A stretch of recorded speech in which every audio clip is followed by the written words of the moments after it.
Assalamualaikum warahmatullahi wabarakatuh. Perkenalkan, nama saya Hafsah Taresa, NIM B1A1192334, kelas F angkatan 2019, prodi S1 Farmasi Universitas Negara Makassar. Di sini saya akan menjelaskan materi dari mata kuliah kimia fisika. Materi dan energi. Materi adalah banyaknya materi yang terkandung dalam zat. Massa suatu benda selalu tetap dimanapun benda itu berada. Hukum kekekalan massa, yaitu massa zat sebelum dan sesudah reaksi adalah sama. Perubahan materi. Terjadi perubahan kimia dan fisika. Perubahan fisika yaitu perubahan yang tidak menghasilkan materi baru, yang berubah hanya wujud, bentuk, dan materi, seperti lilin yang meleleh dan pelarutan garam. Kemudian perubahan kimia, yaitu perubahan yang menghasilkan materi baru, contohnya kayu atau kertas yang dibakar berubah menjadi abu. Klasifikasi materi. Setiap materi merupakan zat murni atau campuran. Suatu materi yang berupa zat adalah unsur dan senyawa. Bila materi berupa campuran, maka materi ini akan bersifat homogen atau heterogen. Perubahan antara unsur dan senyawa yaitu perubahan kimia, dan perubahan antara zat dan campuran yaitu perubahan fisika.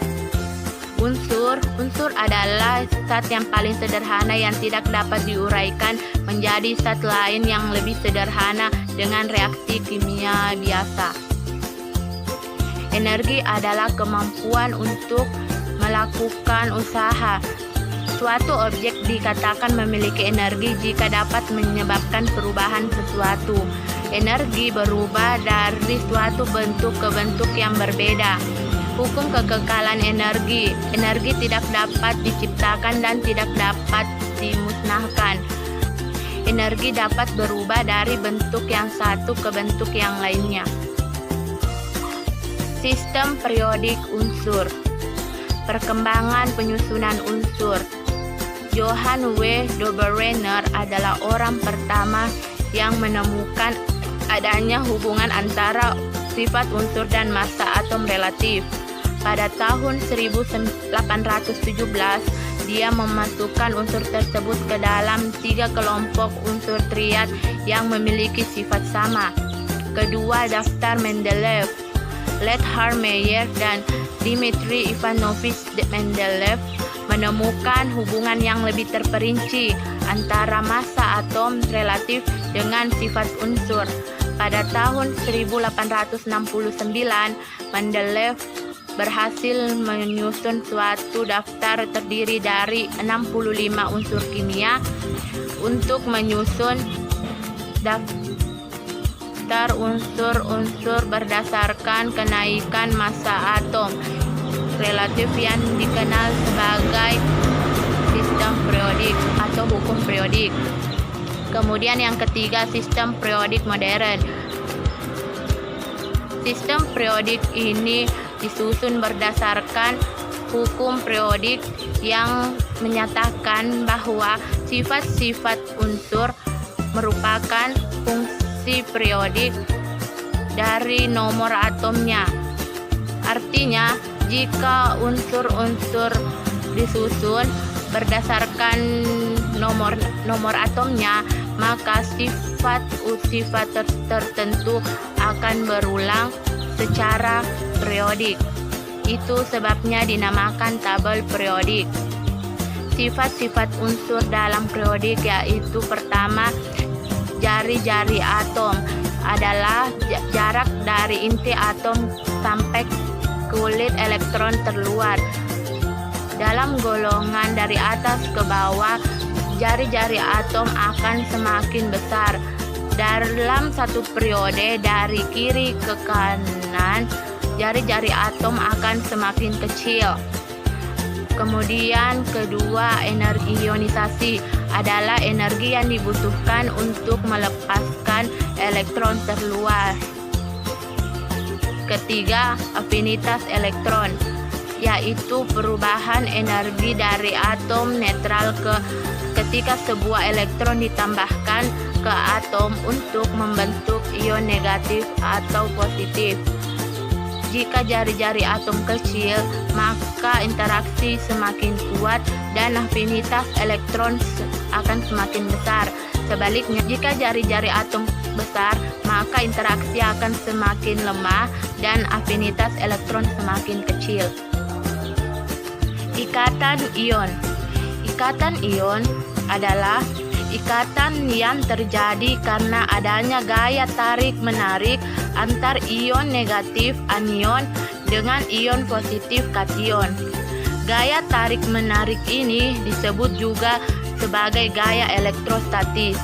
Ikatan ion mempunyai sifat keras, titik lebur tinggi, rapuh, dan mudah larut dalam pelarut nonpolar dan memiliki daya hantar listrik yang rendah. Ikatan ion terjadi karena atom-atom yang mempunyai energi ionisasi rendah atau mudah melepas elektron akan melepaskan elektronnya dan membentuk ion positif. Elektron yang dilepas akan ditangkap oleh atom yang mempunyai afinitas elektron yang tinggi atau mudah menarik elektron. Untuk membentuk ion negatif yang terbentuk, selanjutnya akan saling tarik-menarik dengan gaya elektrostatis membentuk senyawa yang netral. Ikatan ionik juga memiliki keunikan, yaitu terbentuk antara ion logam dan ion non-logam. Penamaannya dimulai dari nama logam, lalu diikuti oleh non-logam. Mudah larut dalam air dan pelarut polar lainnya.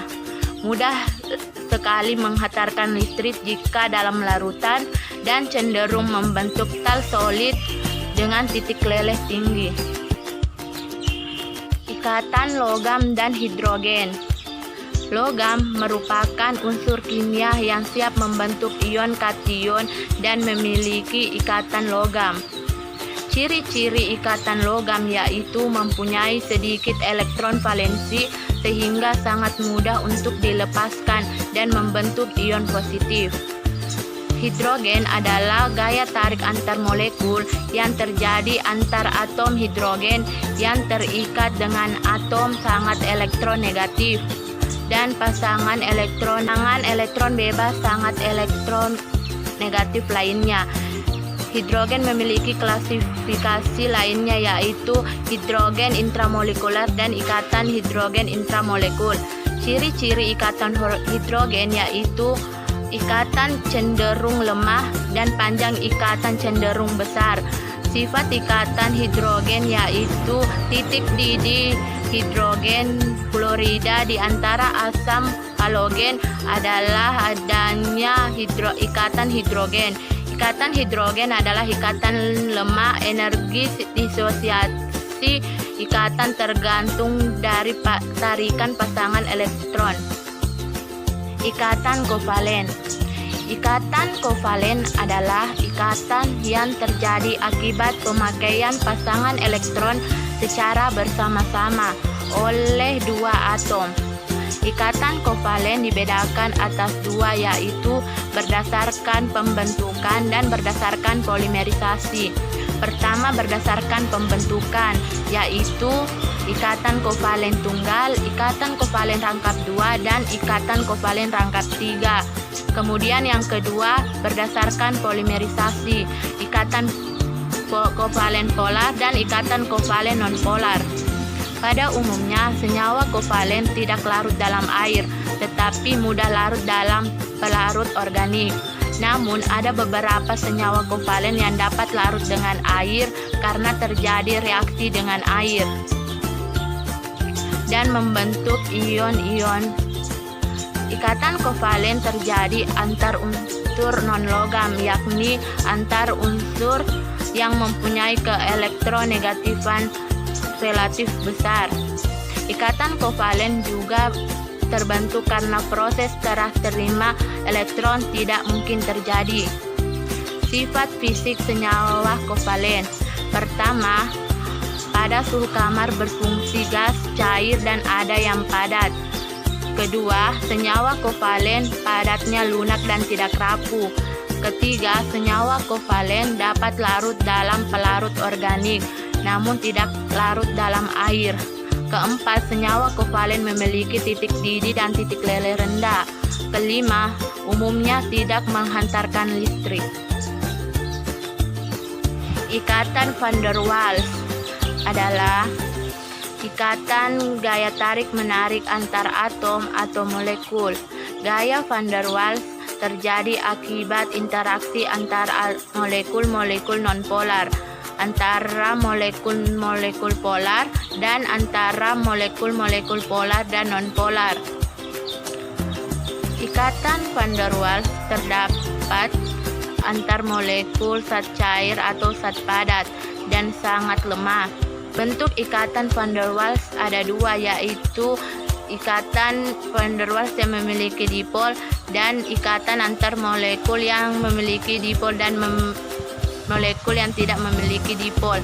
Klasifikasi gaya van der Waals pertama adalah gaya London, merupakan gaya tarik-menarik antar molekul nonpolar akibat adanya dipol terimbas yang menyebabkan perpindahan elektron dari satu orbital ke orbital lain dan membentuk dipol sesaat. Kedua, gaya tarik dipol adalah suatu molekul-molekul yang cenderung menyusun diri dengan cara saling mendekati kutub positif dari suatu molekul dengan kutub negatif molekul yang lain. Gaya tarik dipol terbagi menjadi 5, yaitu pertama, interaksi ion dipol. Kedua, interaksi dipol-dipol. Ketiga, interaksi ion dipol terinduksi. Keempat, interaksi dipol-dipol terinduksi. Kelima, interaksi dipol terinduksi. Faktor yang mempengaruhi ikatan van der Waals yaitu pertama, jumlah elektron dalam atom atau molekul. Kedua, bentuk molekul. Ketiga, kepolaran molekul. Dan yang terakhir, titik didih gas mulia. Itulah tadi penjelasan dari materi kimia fisika. Mohon maaf jika banyak kesalahan dalam pengucapan. Saya ucapkan terima kasih. Wabillahi taufiq wal hidayah. Wassalamualaikum warahmatullahi wabarakatuh.